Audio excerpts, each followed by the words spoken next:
and confirm to me when that is live, please.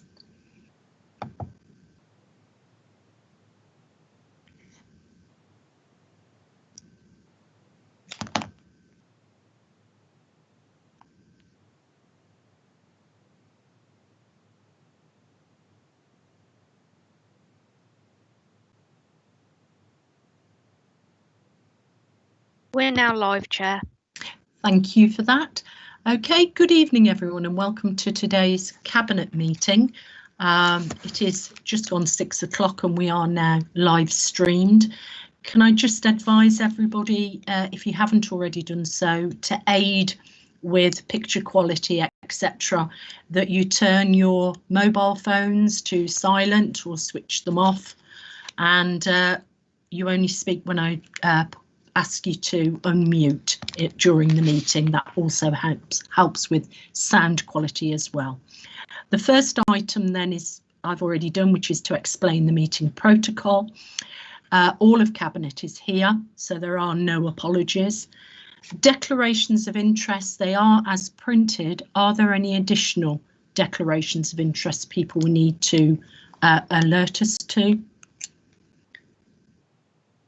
I'm not seeing any others. I need to declare that I am a member of the Nuneaton Town Board and would ask that that be in my written declarations moving forwards. Item 4 is to confirm the minutes of the previous meetings. It's the Cabinet meeting of the 11th of November. Is someone prepared to move that they are an accurate record? I'll move that, Chair. John Beaumont. Thank you, Councillor Beaumont. Is that seconded? Seconded, Chair. Chris Watkins. Thank you, Councillor Watkins. Are we all in agreement that they're an accurate reflection of that meeting? I'm not seeing any dissent, so I will confirm the minutes. Item 5 is public consultation. We have a number of speakers tonight. I've been advised that Councillor Bill Hancock wishes to speak on items 6 and 13, public space protection orders. Councillor Keith Condarker on all items. Councillor Christopher Wilson on the town deal submission, which I'm taking is item 12. Mrs Michelle Condarker on items 9, 10, 11 and 12. Councillor Golby on items 7, 8 and the urgency item, and Councillor Evans on the urgency item as well. I haven't been informed of any other speakers. Can I just ask Victoria, is that an accurate list of speakers we've been advised of? Yes, that's accurate, Chair. Thank you very much indeed. In that case, then I'm going to leave the agenda as it is because we have speakers on every single item, and move to item 6, which is the Bedworth Armistice Committee Peace Podium. Can I ask Councillor Lloyd to introduce the item? Thank you, Chair. I have to apologise because the internet's a bit hit and miss today. Yes, this is an application from the Bedworth Armistice Committee. There is a podium they normally put up in a temporary position on Rye Peace Ringway when we have Armistice Day and Remembrance Sunday for the March Pass. What they are proposing is that a permanent memorial come podium is put in place on Rye Peace Ringway at their cost, and them to maintain it in the future. The land is council land, and they have to have a licence and obviously planning permission to do that. I think it is yet again another excellent idea that's come forward from the Armistice Committee to commemorate people that have lost their lives in the World Wars and the wars after the Second World War, from career up until current day. you know, they keep coming up with these ideas. They've done the gates. They are a trusted organisation. So I have no qualms about saying yes to the recommendations in 2. So I would put forward, propose the recommendations in 2, that we do approve a licence for the Armistice Committee to construct a podium, and item in recommendations 2.2 that they submit an application to Planning Committee, and in 2.3 that they bear all the costs of putting up the podium and maintaining the podium. So I'd like to formally move the recommendations in 2. Thank you, Chair. Thank you, Councillor Lloyd. I do have public speakers on this. Councillor Hancox, would you like to address this? Thank you. Yeah, I was just waiting for the thing, Chair. Thank you very much. Yeah, this is purely, it's going to be purely practical because they've had this temporary podium for some years now. So this would not only make a feature of that area, but also be, you know, a permanent podium. It's also clearly a permanent memorial feature for remembering Armistice, and we all know how important that is, not only to Bedworth and the Borough, but the whole of the country that recognises it as such.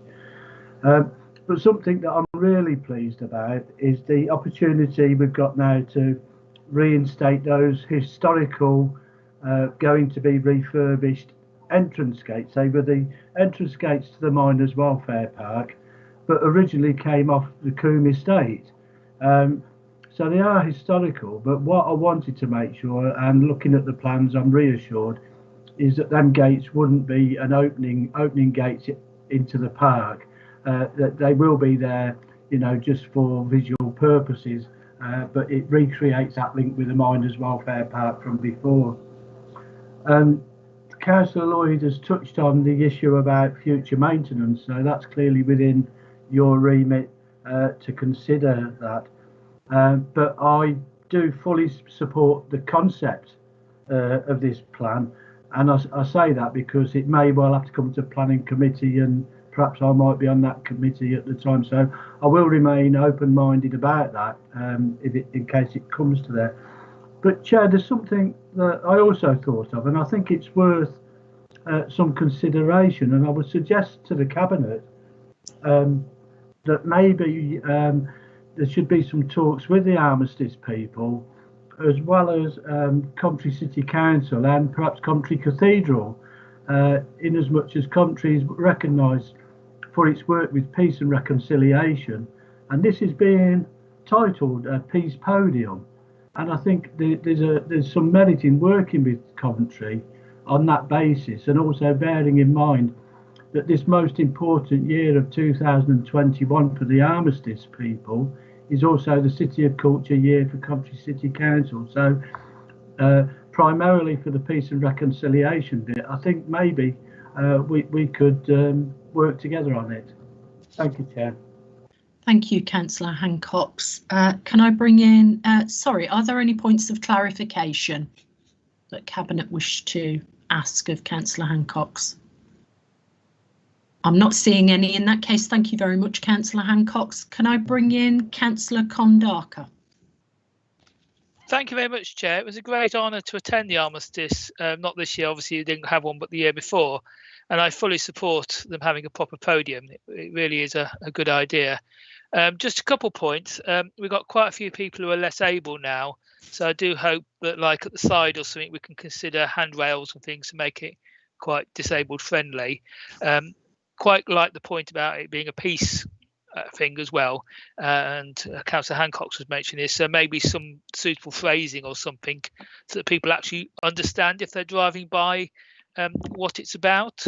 And just finally, I do hope we get the drainage right, because a lot of these sort of large area things, it's hard to tell from the plans if it's got a slight slope to it, but I do hope we get the detail right, just so that it doesn't hold standing water. Thank you very much, Chair. Thank you, Councillor Kondaka. Any points of clarification? I'm not seeing any. That concludes speakers on that item. Councillor Lloyd, did you want to pass any comment following the input from Councillor Hancock and Kondaka? Thank you, Chair. I don't think there's an issue there. I think we can take on their on board their comments and talk to the Armistice Committee about that. I don't think there's a problem.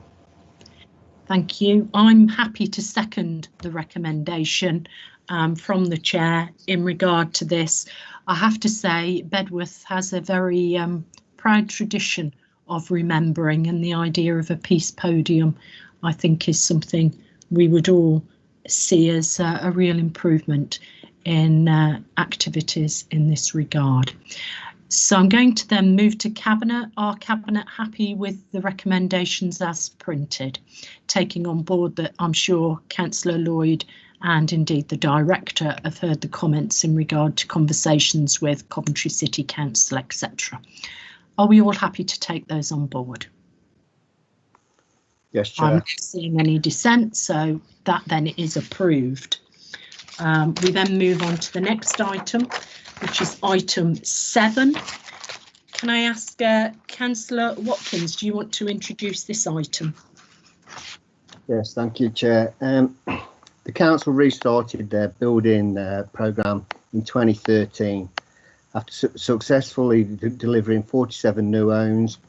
A political mandate was granted to continue this development. The adoption of the social housing development and acquisition strategy in February 2018 and several learning points identified in the 2014-2016 building programmes recognise the potential benefits of new methods of construction in section 3.2. This led to a pilot scheme and turned the procurement of 2 separate contracts, one for the modular house and the other for the groundworks. At that time, it was a turnkey approach, was not available when the whole project is undertaken through one contract. Over the past 2 years, many advances have been made, making it sensible to broaden our supplier base and to adopt a turnkey approach at section 3.6. Interest among local neighbouring authorities in our approach remains high. Opportunities for a shared approach and for larger organisations to place high value orders remain optimistic. The new supplier framework that makes it easier and quicker to deliver future build programmes would be beneficial. Consideration has also been given to increase the speed of the council's developments to reach the planning stage. Easy access to consultancy services such as architects and employers agents has been identified and included within the proposed new supplier framework. The proposal is set out in section 4 and the recommendation in section 2 of the report. So, Chair, I'm looking for the recommendation to be approved, and that the approval is granted for the procurement of a supplier framework for modular housing and consultancy services. Thank you, Chair. Thank you, Councillor Watkins. We do have a public speaker on this item, Councillor Kondaka. Thank you very much. It was very impressive to go and see these modular houses at the factory where they're built in Nuneaton, and I very much support having a turnkey approach. The one thing I would like to be more pushed is solar panels on the roofs, currently our suppliers do lots of good eco things about these new modular houses, but they're not fitted with solar panels, and I think we have an opportunity here to actually ask for it as part of specification, and particularly with the heating systems in these houses are air source or ground source heat pumps which run off electricity, so the houses haven't got a gas supply. So I think it's particularly good that they're actually powered by solar panels as well. So I do ask that we push again to try and get solar panels incorporated, because very much if we do it and then they sell these houses to other local councils, we've not only gained from our own residents getting solar, but also other people across the country. And this is one of the areas we have been quite leading in, these modular houses. So I think solar is an important thing to get added. Thank you, Chair. Thank you. Are there any points of clarification of Councillor Kondaka? I'm not seeing any. Thank you very much, Councillor Kondaka. Councillor Watkins, anything you wish to add at this stage? No, thank you, Chair. Is there any other questions from anybody else? Well, I'd like to second your recommendations from the Chair, Councillor Watkins. Modular housing, we have seen the benefits across the borough. I remember visiting, like Councillor Condicor, the factory, to see the modular housing being built, and I've had the privilege of seeing it actually in situ on site, and it does provide a high quality living environment for council tenants who are fortunate enough to be placed into these. So I think there's a lot of good work going on there, a lot of hard work as well, and this is moving it, from what I can see, onto a forward-thinking footing, learning how we can do things even better than we have in the past. So that's got to be something we should all support, in my view.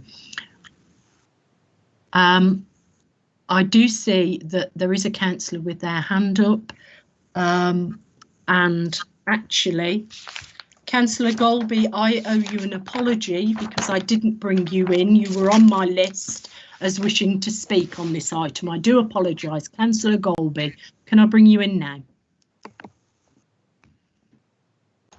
I've got a spot of Wi-Fi issue, so if I sound a bit funny, please accept my apologies. I just wanted to pick up on something that was in the report, where it says the proposed framework would be for from £0 to £50 million over a 4-year period. I know we can't ask questions at Cabinet, but I would actually like some further information on this, because it's quite a large number over a short period of time compared to monies that we see spread over other periods of time through council projects. So I would like a bit of reassurance on that figure, if possible. Thank you, Councillor Golby. I think several of us have internet connection problems today, so you're not on your own in that regard. And I repeat my apology for not bringing you in before I started speaking on the item. Are there any points of clarification? Councillor Watkins, are you able to provide any information in regard to the finances? Yeah, thank you, Councillor Goldwood, for your question.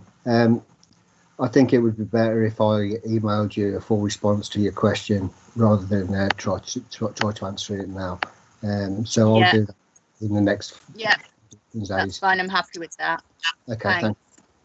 Okay. Any further comment from Cabinet then before we move to a vote on this? Okay. Do I take it that Cabinet is happy to support the recommendations at section 2 of the report? I'm not seeing any dissent, so Councillor Watkins, that is approved. And we move on to your next report, Councillor Watkins. Item 8, redevelopment of existing dwellings. Yeah, thank you, Chair. This particular one is about Byford Court, but we have been looking at all of the independent living stock that we have at the minute. And since 2017, there has been significant focus on the independent living and the benefits that the independent living offers. However, despite everything we've been trying to do, it's still proving that the independent living units are not as attractive to people as they used to be. So taking that into account, we've had discussions and consultations with people at Byford Court, and they've chose to move to elsewhere. So there was 10 residents in total at Byford, left at Byford, and we've gone through some different ideas of redeveloping the site, trying to do something with the building that is actually there at the minute is a non-starter really, because of poor design and the way it's laid out. So we will what I'm asking Cabinet to approve tonight is the preferred option is to demolish and to rebuild. So we would be moving the 10 residents from Byford, and what I'm asking for approval on is to demolish the site along with a garage site that's at the side, and to redevelop it and build 13 family homes. I think I'll leave it there, Chair, but I have got Rob Askew and Dawn Dawson. If there is any questions that any members will ask going to the finances, and Rob and Dawn are more than capable of answering them. So I'll just take any questions and move on, please. Thank you. Thank you, Councillor Watkins. Before we move to questions, I do have a few people who wish to speak. Can I invite Councillor Kondarka first? Thank you very much. Reading the report, I think the general conclusion to rebuild is the right one, but I am quite alarmed by the designer of the proposals, and we've got 2 appendices that show that the layout, and particularly on Wood Street, it really does go against all the stuff we're trying to do with climate change. I don't know if the Cabinet have got the papers in front of them, but we've got very, very end-on houses. So the narrow side at the front is facing south, and we've got loads of garages. People aren't using garages now, and if you walk around the Taylor Wimpey site like I did the other day, people are bricking up the garages and converting them into playrooms and other rooms. So I think we do need to look at the mix of houses, particularly on Wood Street, to see if we can have them turned round so they're actually more square and not have the garages. We need some with garages because there are people who like garages, but just building 6 houses all with garages. And if you look at the second appendix, it shows you the shading in the gardens. And I think particularly because the gardens on the north side, we're actually building a very bad environment for families. And I think if we could build more like the 4-bedroom houses that are nice and square, it gives people a nice square garden. And I think it would actually work better on the site. I also really don't like the house that's right on the corner. We really shouldn't be building bedrooms a metre from a street corner. So although I agree with the principle, I think we do need to look at the climate change and the sort of more friendly living aspects of this, and actually change some of the houses we put on the plots so that they fit better, have more solar gains, so we have bigger windows on the south side. And I think we can lose a lot of the garages. Most people now park their cars in front of the house, even if they've got a garage. Very, very few people still use garages. Thank you, Chair.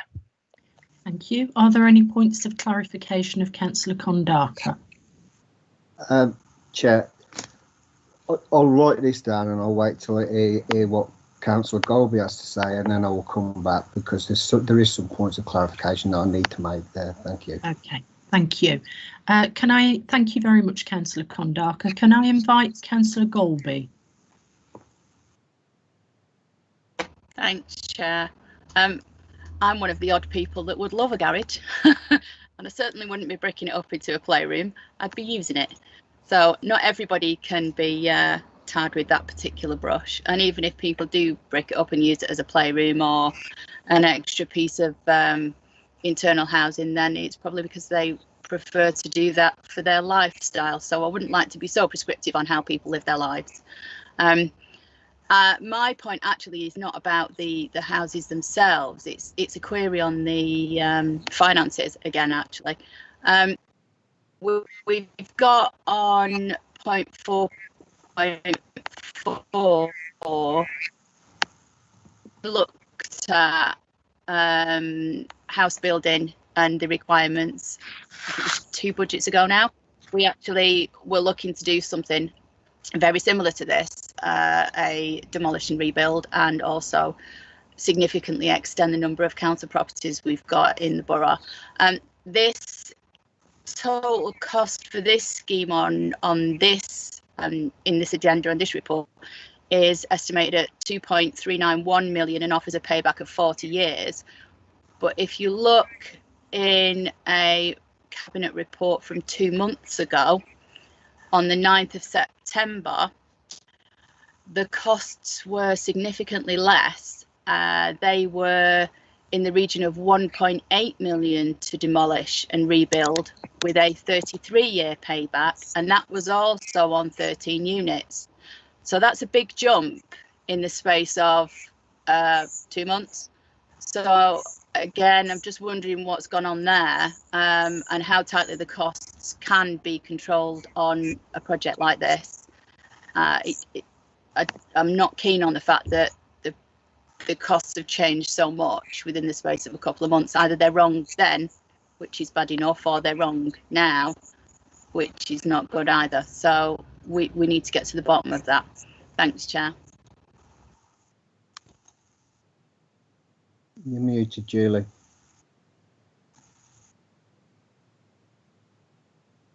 Chair, you're muted. Thank you. Thank you for reminding me, Councillor Watkins. Are there any points of clarification of Councillor Golby? Like I say, I'll answer both if that's okay. That's fine. There are no points of clarification. Can I thank Councillor Golby for her comments? Councillor Watkins, I'll bring you in now. Okay, thank you.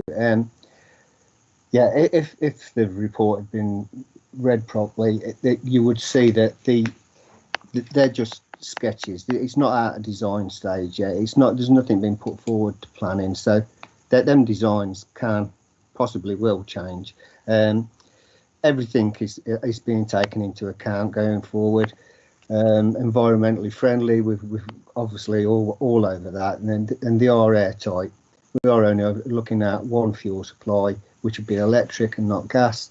So we are doing all we can to cross all the bridges on the environmentally friendly things. So that sort of takes care of that, Chair.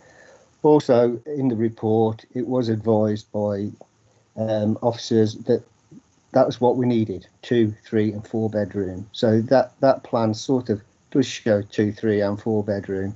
Like I say, that plan probably will change. The costs, I can assure you, Councillor Golby, that these costs that you've got in front of you are correct. We did ask questions about the costs following the last cabinet report, which was brought up, and they was looked into, but the costs that are in front of you now are correct. I have got Rob and Dawn here. Would you like to say anything more, either of you? Dawn, do you want to add anything? Thank you, Chair. What I would say is the previous report back in September did say in the region of the 1.8 million, and that took account of Homes England funding as well.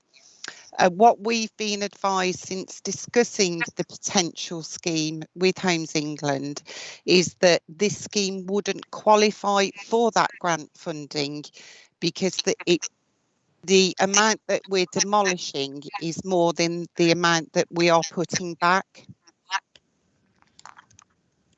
Thank you, Dawn. Rob, was there anything you needed to add at this stage? Chair, no, I think Dawn's covered the point that I was going to raise regarding why the costs have changed, to be perfectly honest, so no, I'm fine with that. Okay, thank you. Any other cabinet member? I'm not. Oh, Councillor Lloyd. Thank you, Chair. Yeah, I actually think this is a good report, and option 3, is it, that we're discussing, demolition and rebuild, is the right option to take, no doubt in my mind. I've had the honour a couple of times to walk round Boyford Court with residents, and I knew somebody a few years ago that lived in Boyford Court, and it was in need of updating, and Councillor Watkins is correct. A lot of people don't want to move into these older buildings You know, they want different types of accommodation now. There's different needs out there than there was 30, 40 years ago. So I think it is the right thing to do. We need a new, refreshing building at Byford for our residents, and I think this is a very good opportunity to create something good there for future tenants to move into. So, you know, I've got no bones about me about you know, supporting the recommendations that Councillor Watkins has put forward. Thank you, Chair. Thank you, Councillor Lloyd. I've already said I think this looks like a very good scheme, and it will be great, won't it, to see something totally new in this particular area. Can I thank officers for the work that has gone into both the consultation and indeed to get us to the stage we are today. These things don't happen without a lot of organisation and thought from them. So Councillor Watkins did move the recommendations. I've seconded them. Is there any dissent, or do I take it Cabinet approves those? I'm not seeing any dissent, so that is then approved. Thank you, Councillor Watkins. We now need you to get on with the hard work involved in the next stage. Thanks. If I could just thank all the officers as well. They have worked extremely hard on this, and I know I've been an absolute pain for them, but there you go. Thank you, Rob. If you would like to leave this meeting now, you're quite free to do so. Thank you. Thank you, Councillor Watkins. The next item, item 9, Councillor Beaumont. Can I ask you to introduce the item? Thank you, Chair. Consultation on planning policy documents. The purpose of this report is to seek Cabinet approval to consult on a number of planning policy documents, namely a health impact assessment supplementary planning document, an open space and green infrastructure supplementary planning document, and a revised statement of community involvement. The recommendations are listed on page 45. It has 3 main documents for public consultation, as I've just spoken of, and then it talks about the period of public consultation for the documents, which will begin on the 8th of January 2021 and end on the 5th of March 2021. And there is a provision in that same recommendation for these dates to be moved if events should prove it necessary. And also 2.5, something that has been criticised in the past by people who wish to retain control of the executive in some aspects. That delegated authority be given to the head of planning in consultation with the Cabinet member for planning, development and health to make any minor amendments to the documentation prior to the consultation. So I move the recommendations, Chair, and seek a seconder. Thank you. Thank you very much, Councillor Beaumont. I do have public speakers on this. Councillor Kondaka. Thank you very much, Chair. These documents are going to make fascinating Christmas and New Year reading, I'm sure, and I've yet to go through them all in detail. But a few general principles. We do need to step up our statement of community involvement. The community have quite often been quite passionate about things like the borough plan and the larger planning applications, and has been quite disappointed by what input they've had. So I do hope we try and make it easier for the public to take part. The consultation forms are usually quite useless as well in terms of making comments. You've got these little boxes, and yeah, the whole process has been very unfriendly. But also for the big stuff like setting housing targets, we have never ever consulted on housing targets. It has been the one thing that has been stuck and a constant. So I think the community involvement statement must say that the big items, like how many houses we're going for, is actually something we consult on, not just the where. And when in the past we consulted on the where, we ignored the public's view that they wanted lots of small developments rather than these massive estates. So we need to do a lot of things better. I do welcome some of the stuff on green infrastructure, but also we need to do the enforcement and making sure it happens. So often developers do a token bit and then they don't even implement the stuff in like the plans we've got for green infrastructure. You then have to have a battle with enforcement to make sure they put in the footpath or put in the cycle lane. So there's an awful lot to do. And I do hope all councillors will read all these documents over Christmas and New Year and make a really good contribution to the statement of community involvement to make it more effective for the public. Thank you. Thank you, Councillor Kondaka. Are there any points of clarification? Not seeing any. Can I thank you for your contribution, Councillor Kondaka, and can I invite Mrs. Kondaka? Thank you. I've mainly sort of been looking at the statement of community involvement, and there are a few bits that did sort of alarm me a little bit. It said, oh, it's been streamlined and what have you and things. I'm afraid I haven't got the document in front of me to refer to, so I've just written some notes, so sometimes it might be hard to know what I'm referring to. But it said the appendices listing statutory and optional consultees have been removed. And I know that was because they felt they couldn't be kept up to date.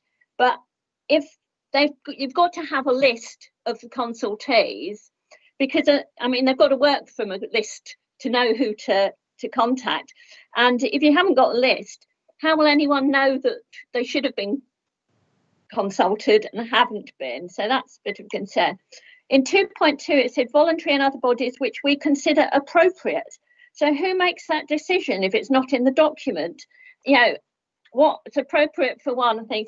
In these days of email, it costs absolutely nothing to send out emails. So I don't understand why everyone who's on the consultation list, whether they think it's appropriate or not, doesn't, actually gets informed.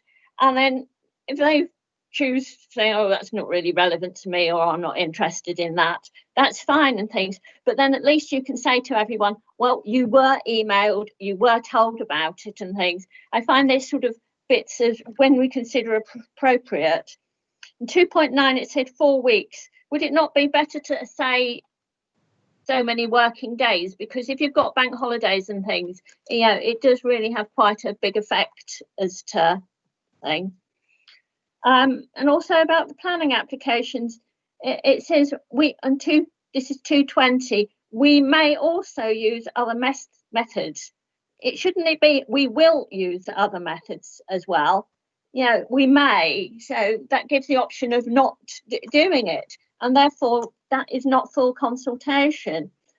3.4, we provide a pre-application service for developers. What about the rest of us, the general public, who are really affected by these developments, which are on, quite often literally on our doorstep? As we've seen the diggers all week, just right at the back of our house. We the public, pay the planners' wages, so we need to be thinking, cannot there be an obligation on developers to at least speak to local councillors, who could then sort of say to the people in the relevant areas, look, this is what is going, they're looking at what's coming up and things, because otherwise it's all on the developer's side, and it's not balanced. It's not balanced at all, and people are pretty upset all around Weddington and St Nicholas at what's happened, and they do not feel that they've been spoken to. It's all been in the developer's favour. And this statement of community involvement does nothing to improve that. Thank you. I did hear the bell go off then, Mrs. Kondaka. Thank you for your comments. Are there any points of clarification? I'm not seeing any. In that case, can I thank you for your comments, Mrs. Kondaka? Councillor Beaumont, do you wish to come back? Sorry, Councillor Beaumont, you've done what I've done and muted yourself. Okay, sorry. The only thing I can say is consultation starts on the 2nd of January, and Mr. and Mrs. Kondaka are going to have plenty of time over Christmas to read through these documents and do some pretty detailed work and submit them to planning to take into account during that period of time. Thank you. Thank you. I know we've got Ashley on the call. Is there anything, Ashley, you need to add at this stage? Thank you, Chair. No, I think it obviously just important for Cabinet to remain open-minded. Obviously, the purpose of this is to request for consultation. So post-consultation, we'll need to come back to Cabinet with the documents and all the responses that we receive. Thank you, Chair. Thank you. Councillor Beaumont, you did move the recommendations. I'm happy to second those. Are there any other speakers on this item? And Councillor Watkins, are you indicating? No, sorry, sometimes people's get little highlighted circles around them on MS Teams. We're all learning as we go along. In that case, then, can I ask our Cabinet happy to approve the recommendations? If you're not, can you please indicate now? I'm not seeing any dissent, so therefore that is then approved. Thank you, Councillor Beaumont. I think yours is the next item, infrastructure funding statement and updated infrastructure delivery plan. Thank you, Chair. The purpose of this report is to seek Cabinet approval to adopt this year's infrastructure funding statement and an updated infrastructure delivery plan. The recommendations are to Cabinet to adopt the 2019-2020 infrastructure funding statement at Appendix A, and to also, as part of the second recommendation, adopt the updated infrastructure delivery plan at Appendix B. I don't have much to add other than to say that it's another substantial body of work by the members of Planning Department, and I'm always impressed by the weighty documents they produce.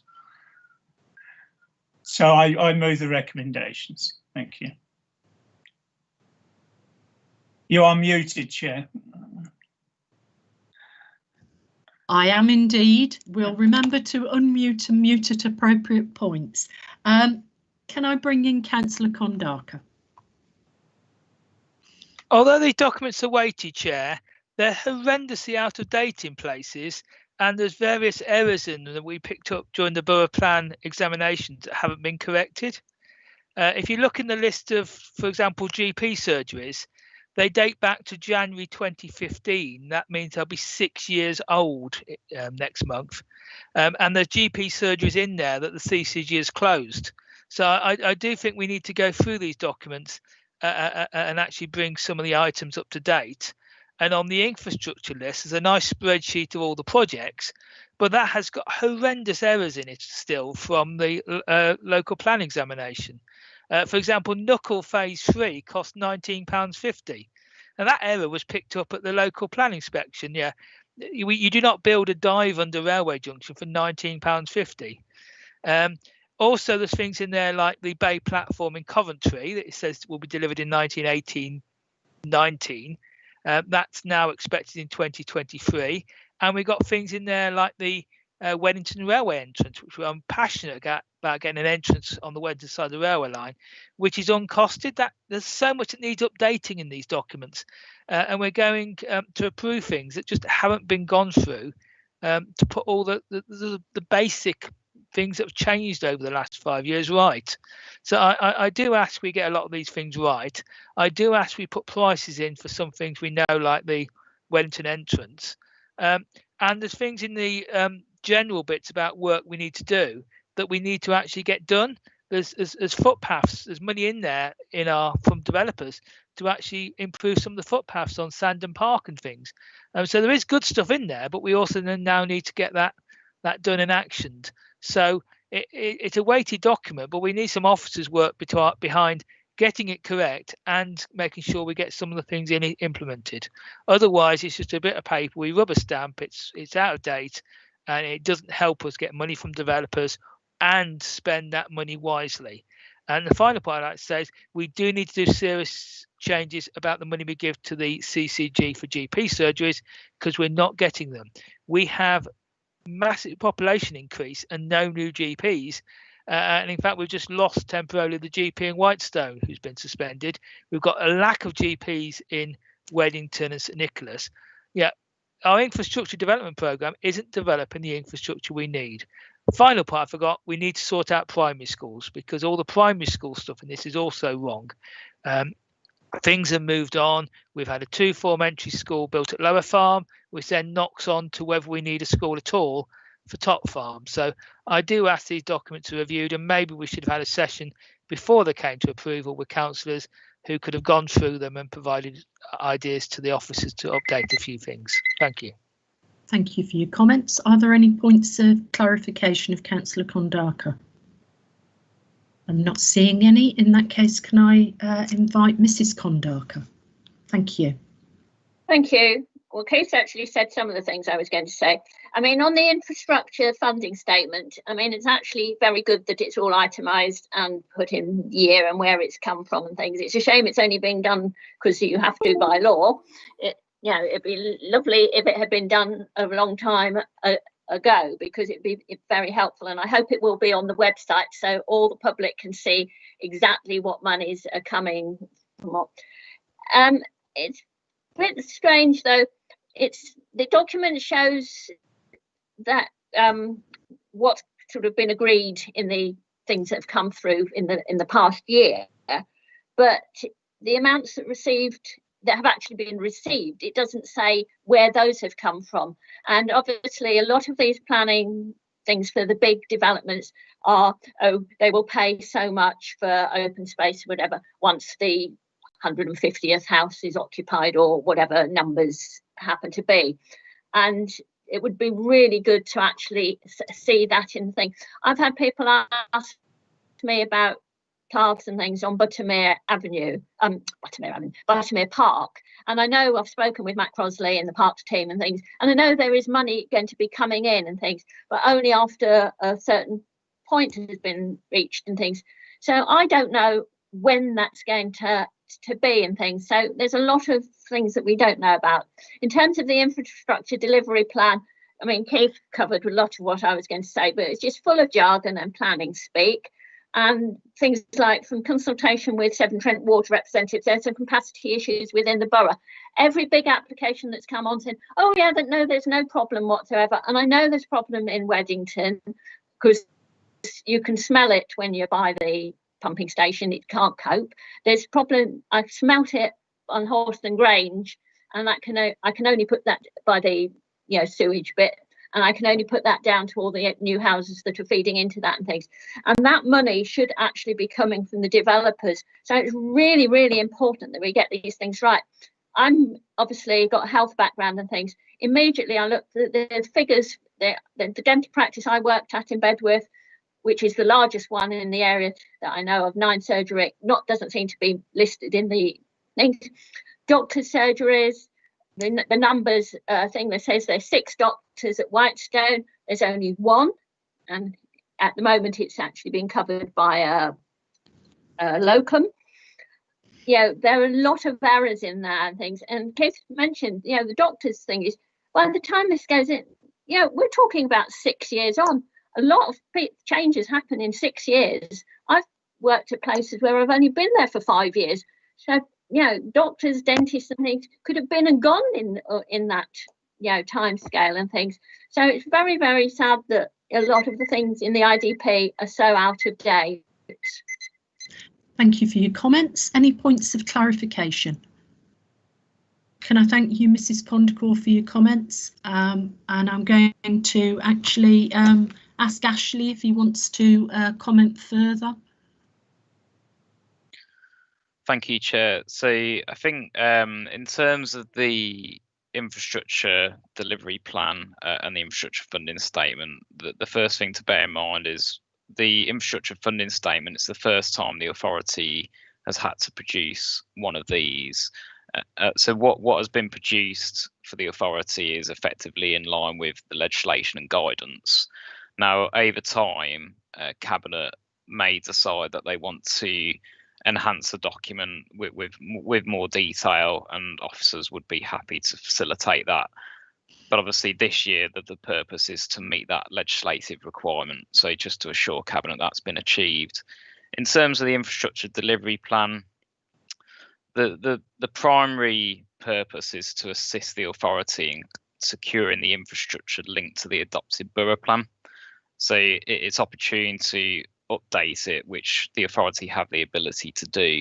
Now we rely on our sort of stakeholders, so the clinical commissioning group, for example, to feed into this process. So they've all been engaged in this update. Now, what we don't do, because we simply don't have the resources to go and audit everything ourselves, so we do very much rely on our colleagues, and we're more than happy to take those points back to those colleagues, and in due course, the council can undertake a further update. But just to give the assurance to Cabinet that we have engaged with all of our stakeholders in preparing this updated document for you. Thank you, Chair. Thank you, Ashley. Anything further you want to add, Councillor Beaumont? No, Chair. I just move the recommendations. Okay. Any further comment from Cabinet? I'm happy to second the recommendations. Are they agreed by Cabinet? If there's any dissent, can you put your hand up? No, they then are approved. Thank you very much, and thanks to officers for doing this. I believe the first time we've had this requirement, so it's always good that we meet those requirements, and we can be moving forwards, as the officer said, if we wish to seek further changes in the submissions or actually add to them, that can be considered at the appropriate point. Thank you, Ashley. Thanks, John. Moving on then to item 11, which is the General Fund and Housing Revenue Account Quarterly Budget Monitoring Update. This report updates Cabinet on the forecast outturn position for 2020-2021, as it was at the end of October 2020. It covers the General Fund, Housing Revenue Account and capital programmes. In normal circumstances, the Cabinet would be presented with financial data as of the end of September, being the second quarter of the year. However, given the significant impact of the most recent national restrictions related to COVID and the additional grant received in October, this report includes the estimated financial implications of these. The COVID-19 pandemic continues to have a massive impact on the Council's financial position, particularly the General Fund revenue budget, and a number of savings proposals were included in the previous quarter report to assist in meeting the predicted shortfall. Government funding of some 2.2 million has been received so far to mitigate expenditure pressures, with a further 1.3 million estimated from the income scheme. Although the funding scheme from the income scheme is likely to change as we progress through the year, as this is based on actual financial performance and is claimed through separate claim forms to government throughout the year. Further information on the spend pressures the Council is facing this year are given at section 6, and these mainly relate to additional homelessness demand, purchase of PPE, and additional payments to our leisure contractor as a result of COVID losses. Section 7 then provides a breakdown of the income pressures that the Council is facing this financial year and the key income shortfalls as shown in the table at section 7.1. Car park income is the most significant loss that the Council is facing, where income is forecast to be almost £110,000 below the updated budget and almost £1 million below the original budget prediction. Much will depend on the speed of the economic recovery. However, latest predictions for our markets and commercial property rents are marginally improved from Q1, although still below original budget predictions. A summary of the revenue account forecast are included at appendices A and B. The additional grant received in October for the general fund now means that there is a potential of a surplus, especially after having made the savings approved last quarter. However, as the actual impact of the second wave of COVID and national lockdown is uncertain, and therefore recovery may not be as we are currently estimating, it is proposed that this residual be ring-fenced. Therefore, the forecast includes a contribution to a COVID pressures estimate. I'll say that again. A COVID pressures earmarked reserve of 514,000 to meet any pressures not currently identified in this and next year. This will be continually reviewed.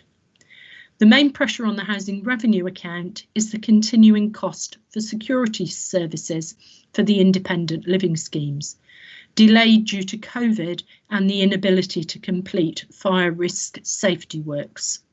These were originally forecast to be met from earmarked reserves. However, a review of the debt portfolio and cash flows has allowed for a potential saving in debt interest costs for this year due to a decision to delay taking new loans to assist the short-term revenue pressures. Section 9 of the report updates Cabinet on the capital programme forecast for 2021, and the main issues to highlight here are a small number of projects that will be delayed, some due to COVID, and these will require reprofiling into the next financial year as part of a future report. Also, the Council has been successful in securing a significant grant for external wall installation works to private homes across the borough, and details are included in section 9.2. This will not require an additional budget approval as it will form part of the HARP programme. It should be noted that the impact of COVID on the Council's finances remains uncertain in both the short and medium term as we move towards a new normal for the borough, and future financial reports will present the best estimates from information we have at that time. As there are no adjustments or approvals required this quarter, this report is purely for noting per the recommendations at the beginning of this agenda item. Thank you. I've got speakers on this. I've got Councillor Kondaka. Thank you. This is a massive document and you gave a massive introduction to it. There's so much going on at the moment. We could speak for hours on it, which I won't do. But I do think we do need to get a better scrutiny handle on what's going on. And unfortunately, our internal scrutiny meetings are about 5 hours long at the moment and spread over about 2 months, which really isn't effective. So it would be really good if there was a scrutiny meeting on the budget and the outturn and as a separate meeting, because we're not as a council looking at this stuff closely enough. One of my fears is the reduction of business rates with the loss of Debenhams and quite a few of the other retailers in town. I don't know if that's been factored into the dire situation we're facing.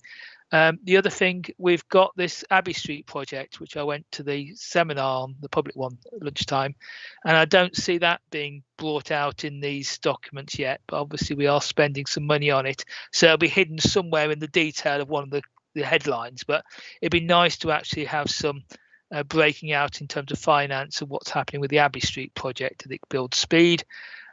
I must mention 10.2, where it keeps mentioning the unknowns about the fire safety stuff. And we have got a scrutiny meeting next week, an extraordinary internal scrutiny on the fire safety of the independent living, but that contains no financial information at all.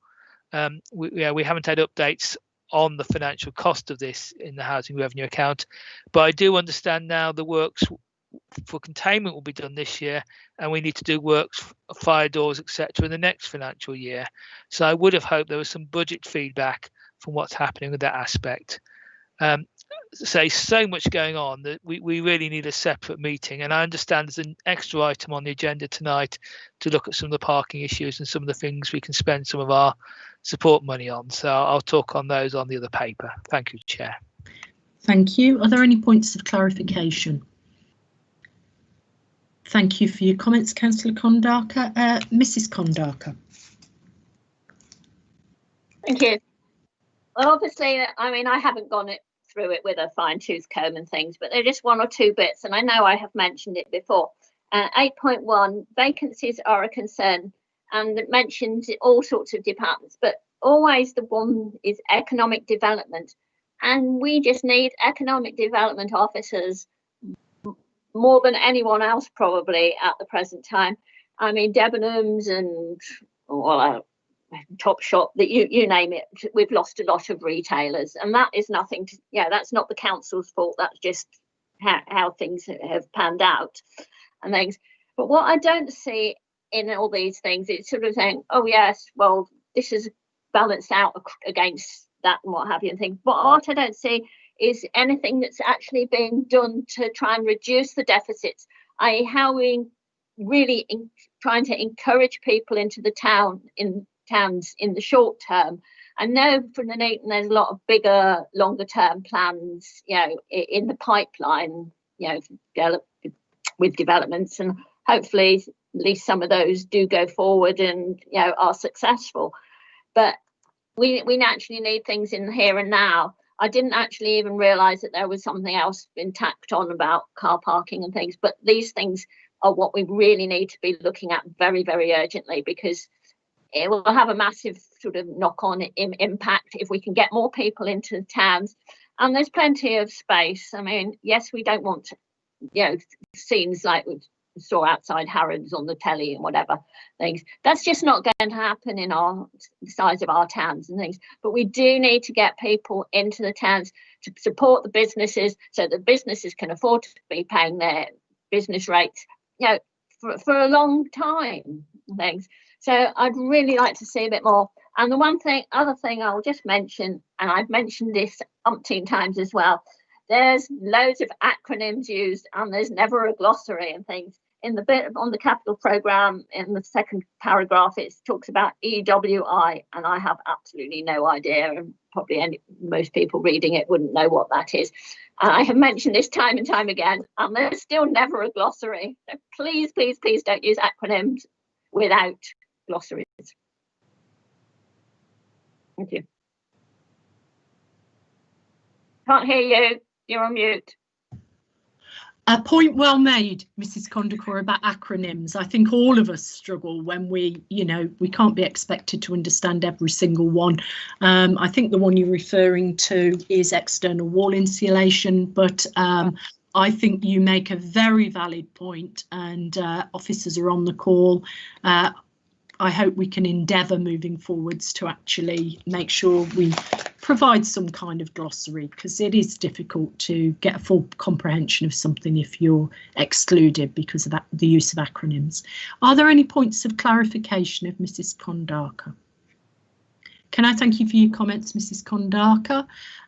Any member? I'd just like to say there is a balance at the moment, isn't there, between having lots and lots of people into town centres and continuing that economic recovery, which we also very much want to see. Mrs. Kondarka mentioned scenes outside of Harrods. We've also seen the markets in Nottingham, I believe it was, having to be closed as well because of the numbers of people in town centres. But this council does want to support business, and we must continue to do that. Is there anything, Simone, you need to add to the report at this stage? No, Chair, nothing from me. Thank you. OK, in that case, any member? I want to place on record again my thanks to the finance officers who are dealing with numerous issues at very short notice.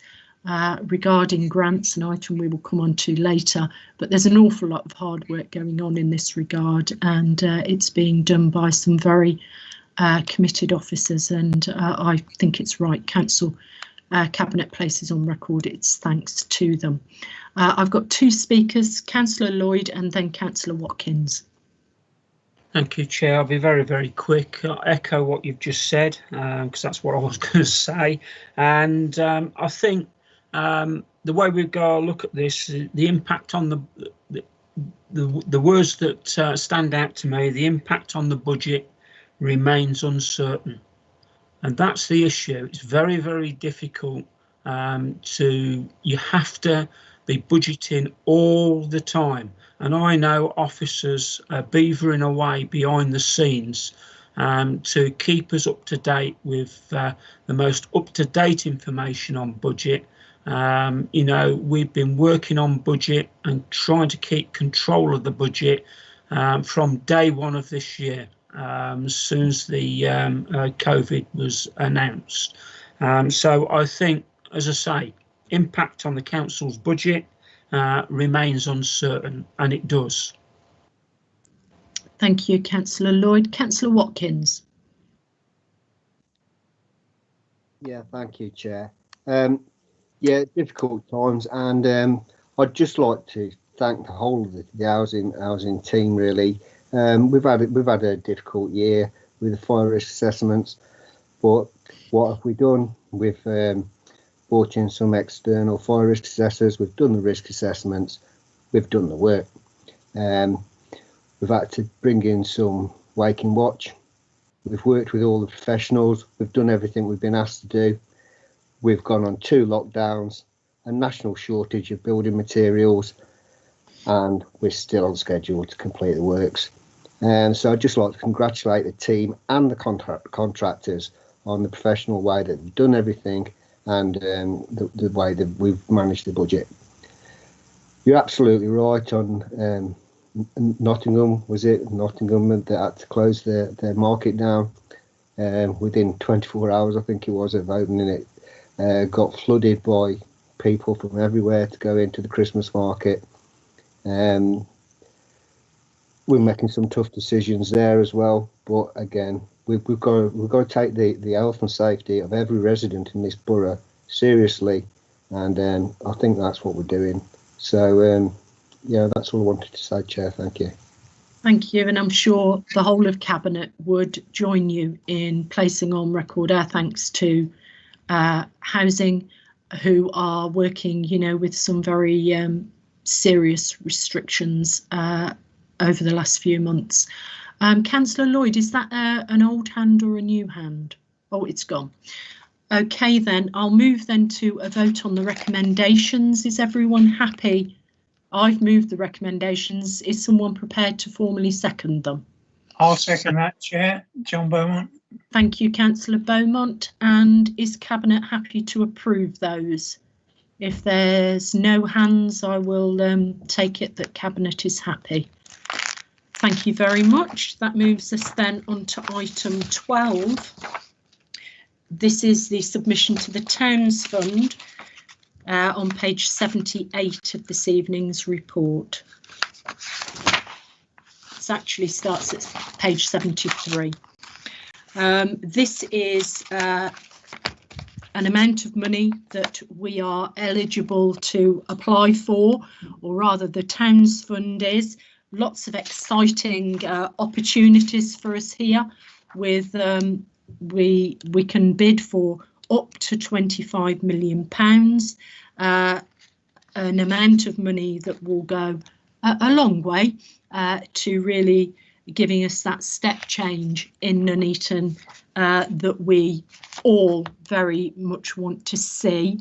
I'm going to bring in the speakers and then ask Dawson as the relevant director if she would like to add anything to this.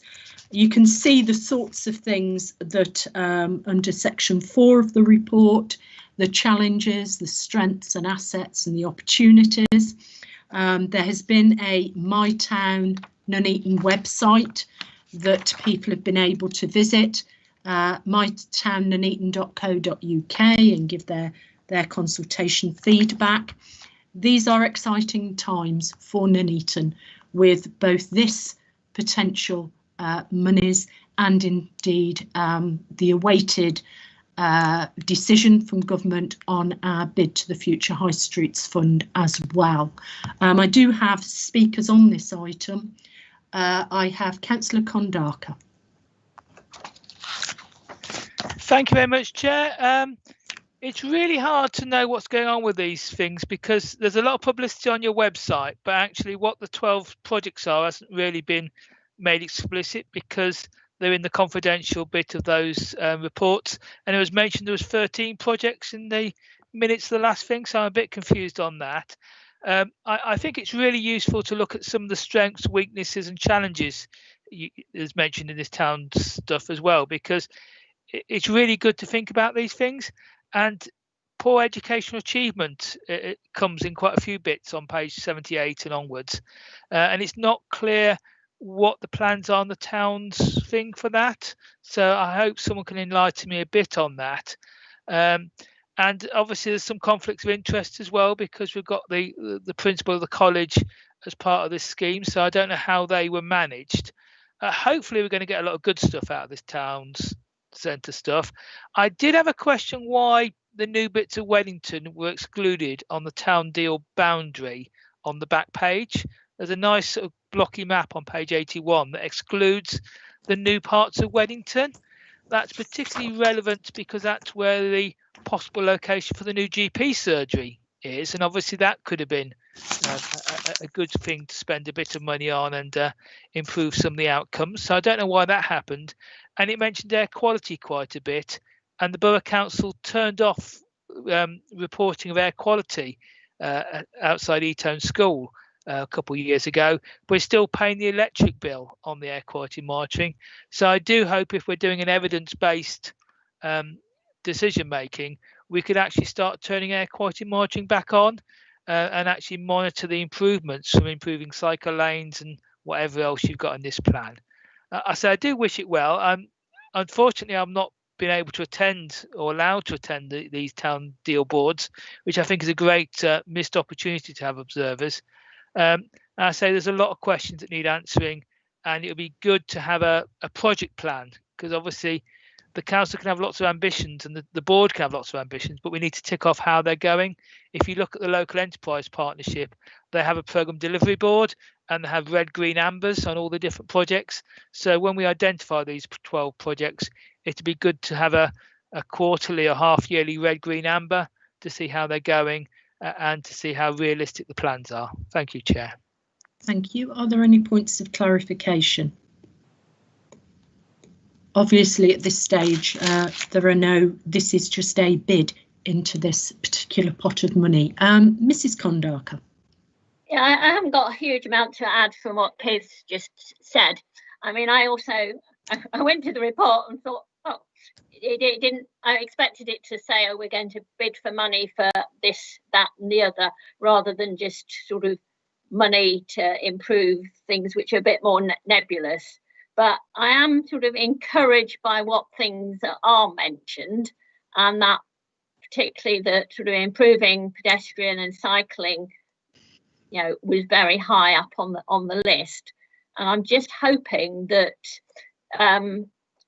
the town deal board is working hand in hand with the Transforming Nuneaton, because there's all this talk in the town deal thing about, you know, improving air quality and what have you and things, and then the Transforming Nuneaton sort of that road scheme that they've approved and things, it's just barging a dual carriageway even bigger, more wider, you know, around the town. And I know it's the ring road, but it is not really a ring road as we, you know, as any other town has. It is just one of our town roads. It just happens to circle the town centre.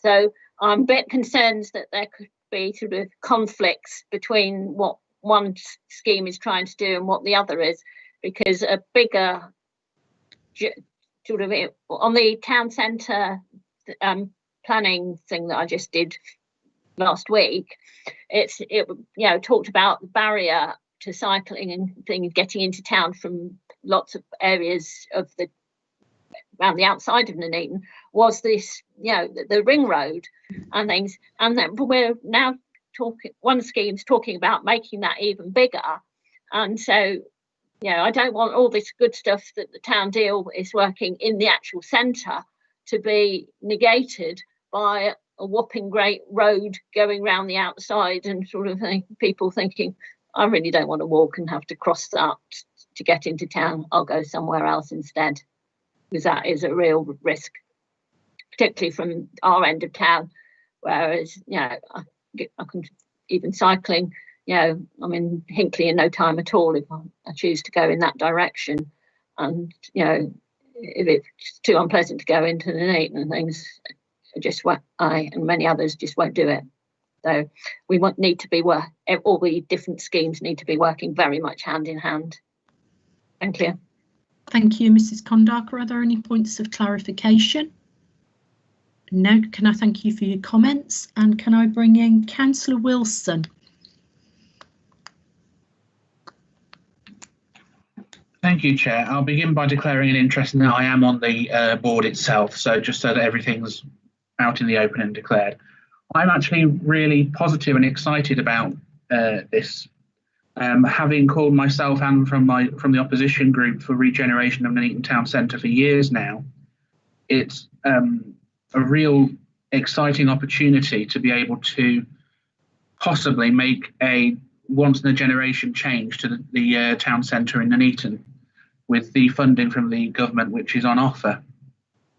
I think one of the best things to think about with the town board options which are coming forward is that these are projects which could make big differences but will not in the ordinary planning scheme get funding. So you would not through planning applications get the greening of the town centre, turning it from a 1960s 70s concrete sort of and brick sort of layout into a more open and green landscape. You will not get the more cultural aspects like the George Eliot Visitor Centre. You would not necessarily get the transport improvements because there isn't the development going on in the town centre per se that you would normally get from housing estates which are going up across the borough, and also the skills especially you would not get from ordinary planning applications which come forward. So these are opportunities here to actually make a big difference which you wouldn't get through the planning regime. So I'm really up for improving the green spaces in the town centres, to open it up, make it light and airy, put some more greenery in there, make it more attractive, using the river as a focal point if we can. I'm particularly keen on upgrading the transport infrastructure because no matter what we do as part of the Transforming Nuneaton side, which is quite rightly trying to get new business opportunities, educational opportunities, health opportunities into the town centre, if you cannot get into the town centre, it doesn't matter what you do or bring in. If people can't get to it, they won't be used. So I am quietly optimistic about having an opportunity to get this £25 million. I know that there were some other projects we would have liked to have put in, but you have to be realistic. There isn't an endless pot of money. I don't think either of us were actually on the sifting and marking group. So that was actually done by businesses and voluntary sector and the LEP representatives who scored these as independently as they possibly could to say what is really needed in our town centres. Sorry, our town centre in this instance.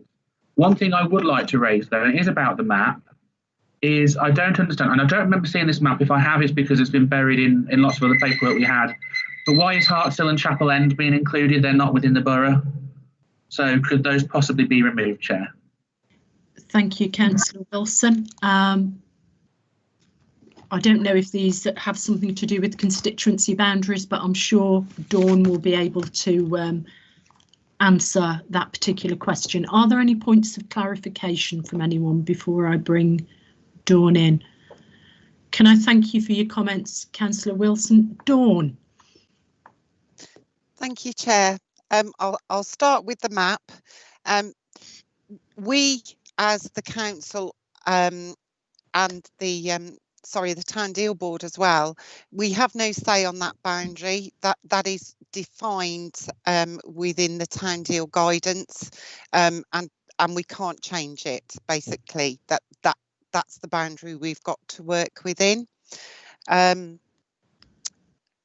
Just going back, trying to work backwards, for the schemes that have gone through, we have to give a determination on deliverability as well. We have a time frame within the town deal to deliver, and that is up to March of 26. So we have to have delivered all of the projects for which we get funding by March of 26. There is a project plan that exists. It's a high-level project plan at this point based on the projects that have been included within the investment plan. That has to be submitted to government when we make the submission sometime on Friday. The actual detailed project plan will happen once we know which projects we have been successful for, and we will work through that as part of that development process that we're required to go through once the heads of terms have been agreed. In terms of the evaluation process, as Councillor Wilson said, that was done by business and third sector representatives, but just to be clear, that anyone on the board who had any interest in any of the projects did not undertake any of that evaluation and assessment of the projects. And that was really clear, so that it was robust and it was transparent as well.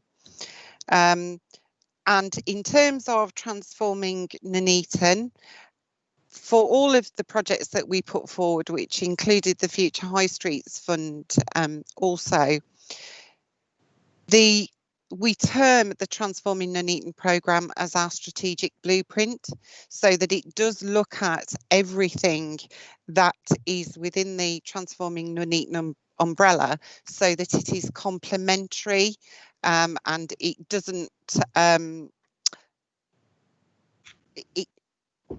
it doesn't contradict anything that we've got in Transforming Nuneaton.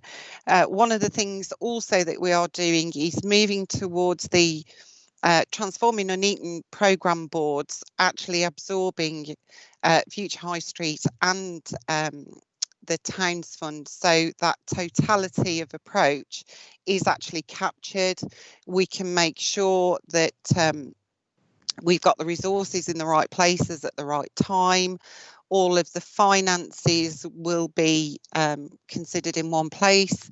So all of those things actually have been considered and brought together as part of the project. I'm not sure whether I've missed anything, Chair. I think that was what I managed to write down. No, I think you've covered all the points there. It is correct, Councillor Wilson, that neither I nor Councillor Lloyd or yourself took part in any of those scoring of projects, etc., and interests were declared appropriately, as I understand it, at the Towns Board itself. Are there any other comments from anyone in this regard? I'm going to say a big thank you to Dawn, actually, who has worked tremendously hard on this. Comment was made earlier in the meeting that we don't have a huge number of officers to deal with economic development issues. Indeed, that team is very, very small, and Dawn is doing incredible amounts of work to make sure that we maximise the potential gain for Nuneaton Town Centre as we move forward with Transforming Nuneaton, the Towns Fund, and indeed the Future High Streets Fund. So thank you, Dawn, for all your hard work on this. I know the deadlines for submission of things are always very tight, and I'm proud to say that Nuneaton and Bedworth is meeting those tight deadlines. Anything else from anyone? The recommendation is that we endorse the bid. Are members happy to do so? Yes, seconded, Chair. Chris Watkins. Okay, thank you very much. Is that then agreed? Yep. No dissent, so I'll take that is agreed. I've just been advised that Councillor Kondaka is happy not to speak on item 13. I will move to item 13 anyway, because I do have someone else who wishes to speak on it, Councillor Kondaka. Firstly, the external overview and scrutiny panel, changing place briefing note update. Is there anyone to speak in regard to this? Any officer wish to speak to introduce this report? Sorry, it is a report from scrutiny. I can see what's written there, but I have to say it was resolved. The briefing note is noted with some comments and questions passed to Cabinet and the officer who created the document for clarification on some statements with responses to be expected in due course. Can I ask if that has occurred? I haven't had anything yet, Chair. I'm still waiting on things. Sorry. No problem at all. I have Councillor Golby. You have indicated, but you didn't indicate that you wanted to speak on this matter. I will bring you in, but I firstly want to know from Brent or Simone if they can add anything to what is written on the agenda.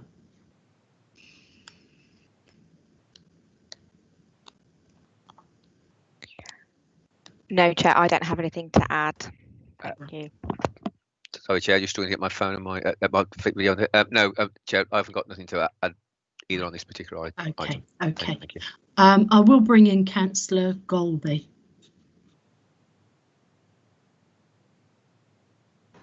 Thanks, Chair. Just to say that the working group for this has not been meeting as frequently as it could, and I'm asking at Cabinet if we can actually push that through, because it is quite a serious issue, and we need to be looking at it, especially with the amount of development that we are proposing to have in the town. We need to make sure that we are covering all those aspects, and we do have a working group for adult changing places, and since its inception I think it's only had a few meetings, and the last meeting that it had, I believe, was actually a year ago. So can we, I'm asking you if you can put some pressure on to make this happen more often so we can get some reasonable results. Thank you for your comments, Councillor Golby. Any points of clarification? Thank you for your comments. I am then coming to, it was resolved, and it's what's printed at section A.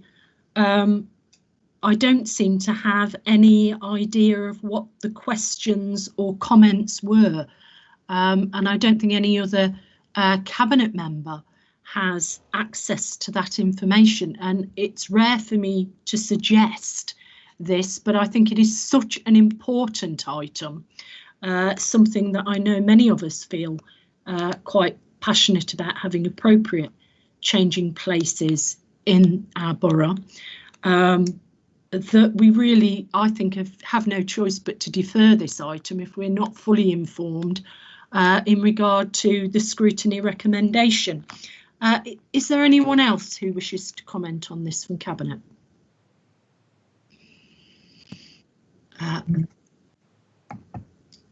Sorry, I've got to go back to my participant list. I've got speakers on this. I've got Councillor Lloyd, Councillor Beaumont and Councillor Watkins. So I'll take you in that order. Councillor Lloyd. Thank you, Chair. Yeah, I mean, I haven't had, where it says resolved A, I've had none of that information, and I think the most obvious thing is to refer it back and allow scrutiny to do their work. I hear what Councillor Golby has just said, but at the end of the day, it's down to scrutiny to do that work and then bring it through to Cabinet. I haven't, as I say, I've seen no information reference the outcomes, and maybe it's right that it hasn't been meeting as frequently as it should, the working party. So I don't see that we can do anything other than tonight than to refer it back. It is an important issue, and at the end of the day, it needs to be resolved.